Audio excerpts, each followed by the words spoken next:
let's continue the process of breaking down incorrect ideas about alien life. I was invited to travel to an unknown planet, and upon arrival was greeted by a group of reptile beings, cheering and belly laughing, with some rolling on the ground in glee. They had such an exuberance that it threw me off at first. I mean, how can anyone be that happy? I was then provided a glowing purple throne to sit on while I was surrounded by a horde of excited mini lizards. Perhaps I should have been a little alarmed, but I wasn't. Their positive energy and enthusiasm quickly rubbed off on me. This race who had graciously invited me to discover their realm were benevolent, warm, and welcoming, which was in sharp contrast to the negative lizard extraterrestrial connotations many hold on Earth. This galactic presence of these beings shatters the stereotype that all reptilian races in our cosmos are negative. Like I've mentioned in previous reptilian discussions, I'm not saying that there aren't evil reptilian races in our universe, but these ETs are much different. Therefore, it's my pleasure to introduce the second benevolent reptilian race, the Mylos. These beings are not only friendly, but exquisitely joyful, as they have learned enlightenment directly from the masters.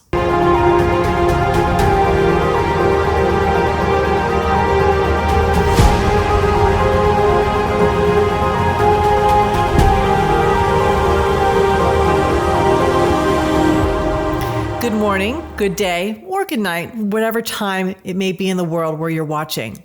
And thank you for tuning in. My name is Erin Lynn, and I'm an Akashic record researcher and Galactic channel.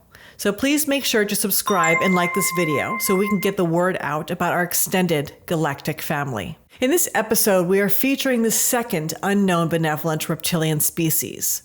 I previously showcased the Kophos, as they were the first friendly reptilian race to be discovered. If you didn't catch that one, the link to that video will be below. And stay tuned, as there will be even more nice reptilians highlighted in the future. Today's video introduces yet another ET race that comes from the Virgo constellation, and they are somewhat new to me.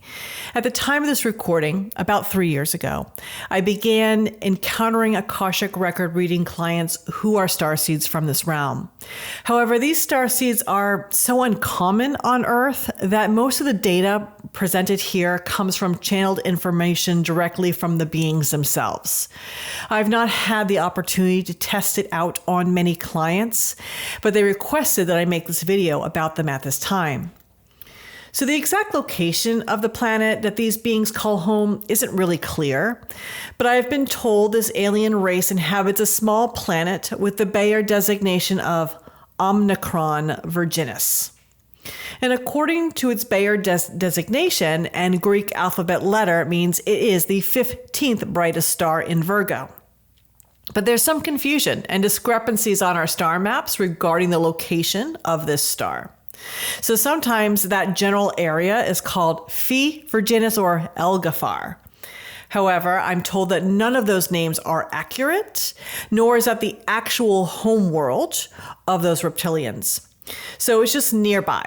So the beings call their difficult to locate and small planet on the outskirts of the Virgo constellation Mylo. And the beings who reside that realm are Mylos. To best understand Mylo behavior, we must go back thousands of years, approximately 4,000 years ago in linear Earth time. The Mylos were in turmoil and reached out to their very high-dimensional Virgo neighbors, the Zavijavans. And this was to begin an intensive study of enlightenment. So if you remember my previous episode featuring Zavijavan, who are the creators of the codes of enlightenment for the universe, consequently, the Zavijavans are always willing to train other civilizations who want their assistance. They love to spread enlightenment. And when I say enlightenment, I mean the practice of staying completely centered when faced with extreme hardship, pain, or even emotional difficulties. It is the mastery of not allowing any external circumstances to affect one's internal happiness and centeredness. Remaining joyous and content internally while detached from external outcomes, whatever they may be. And as a result of this ongoing training, being happy and bringing joy to others have been key values in Mylo society. While these beings have not yet mastered the art of enlightenment, unlike the Zavijavans, it's something they are still actively working on. Mylo is not always a jovial realm. In fact, they've encountered their fair share of difficulties and challenges. The Mylos have ascended to the 7th dimension and are working towards greater ascension in the future. And they tell me they were at one time a 3rd dimensional realm. Well, no external bad intention group infiltrated their world to stir up trouble. Instead, they created it themselves. I was shown lots of battles and infighting amongst their own population, greed, jealousy, and unjust wielding of power over others. They have always been considered a benevolent species, much like Earth is. Although Mylos are naturally a protective race, and when out of balance, they can be prone to aggression. So life on their planet devolved into nothing but competition, lust for power, and greediness. And it got so bad on their world that a drastic change was needed, or else they'd no longer exist as a civilization. So interestingly, this extreme greediness and competition developed without the use of any kind of money, but just simply the desire to control others. The Mylos admit that fear was the driving force for this behavior that spiraled out of control, and they almost destroyed themselves over it. And many Mylos had passed away due to their many wars and battles amongst themselves, that they were in danger of extinction. A civil treaty was enacted, and the slow process of extreme change began. The Mylos were somewhat successful on their own, making more positive and peaceful steps in their society. However, they came to the realization that they needed additional help and insights from a much more knowledgeable source. That is why they requested the enlightenment training from the Zavijavans. Mylos live rather simply and close to nature, but they do have both cities and rural areas. And this race has never put too much focus on technology or technological advancements, although they do have some ships that can fly short distances to neighboring planets. These very rudimentary UFOs were given to them by another alien race when they had become obsolete on that world. So these UFOs didn't have the capacity to fly anywhere close to Earth. Mylos, like the Beta Sextantians, are very community-oriented now. They began their planetary journey fighting with each other and have made a 180-degree change. Mylo beings are always gathered in large groups. They work together to build dwellings and the necessary planetary infrastructure. In the more rural areas, their dwellings are made of large rocks with mud in between to seal the cracks. There are wooden entrance doors and thatched roofs. These houses look very hobbit-like to me. The climate is mostly temperate year-round, so keeping warm isn't that much of an issue. The natural world on Mylo is like ours, but their sky and sun look markedly different. During the daytime, the lower horizon is deep blue, and then it's a deep purple in the center, and then a light lavender on top. It's quite beautiful and feels very serene there. The sun is a white disk with far-reaching rays or flares that shine outwards. Sometimes the white sun has a slight rainbow-colored sparkle effect throughout. The countryside seems to be at the higher elevations of their realm, with the cities situated below in the valleys. I was taken on an open-air small train attached to a track that takes me down into the valley. Other Mylos are with me saying, "Wee!" with their arms up like they were on a roller coaster as we travel down the steep decline. We arrive in their city that is small to match their own size, but it's still very impressive. And I see all these buildings that are made of this white yet rainbow-colored, iridescent, shiny material. Very different from their rural buildings. And the buildings are smooth, as if they're carved out of one giant block of material. And this building material looks very much like their planetary sun. And when I asked what these buildings were made of, they tell me it is naturally occurring rock found deep into their ground. And the Mylos said that these buildings were their version of the Crystal City found on Ankaa. This city is always being built upon as they continue to elevate in consciousness, and they tell me it will never be complete. Some Mylos choose to live in this mini crystal city, and others choose to visit there when they feel the need to grow their own consciousness. And much of the Enlightenment study with the Zavijavans happens there. Since the Zavijavans are non-physical beings, they will communicate their teachings through some locations within this city. Mylos are adorable, diminutive, yet stocky lizards who stand upright. Although they can run or walk on all four legs if they want to. They are short in stature, about 2 to 2.5 feet, or 61 to 76 centimeters tall. They have 2 arms and 2 legs with a long tail. Their eyes are large, yellow, and widely spaced with one on each side of their head. These reptilian ETs are dark green in color with rough scales covering most of their bodies. The Mylo bellies are smoother with smaller scales and are pale green in color. The 2 defining physical characteristics of the Mylo beings is this flap of skin on the back of their heads. That skin flap raises when they're on high alert and then lays flat when they're more relaxed. Secondly, they have 6 short fingers and toes on each hand and foot. Mylos do have sharp teeth that are hidden when they close their mouths and sharp claws on all their digits. They tell me, "We look friendly, but we can be tough when we need to protect ourselves." And they remind me of miniature dinosaurs, like a lovable cross between what we'd call a Triceratops and a T-Rex.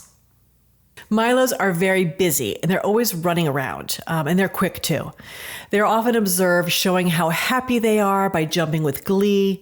And I was told that the Mylo species is genetically related to many different ET races, including the Ankans and the Gamma Phoenicians, and even the beings from Beta Pegasi, to name a few.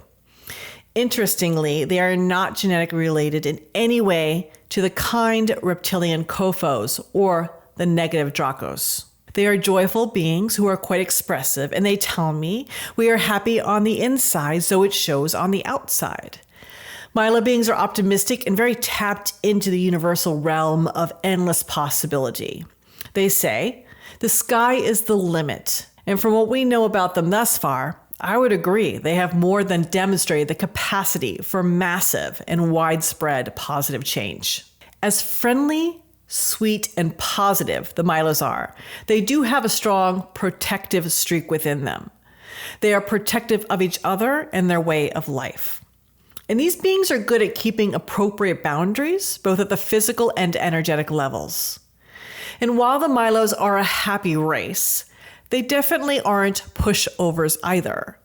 And I was reminded that I was fully vetted for my pure intentions prior to being allowed access to their world via astral travel and to interact with them.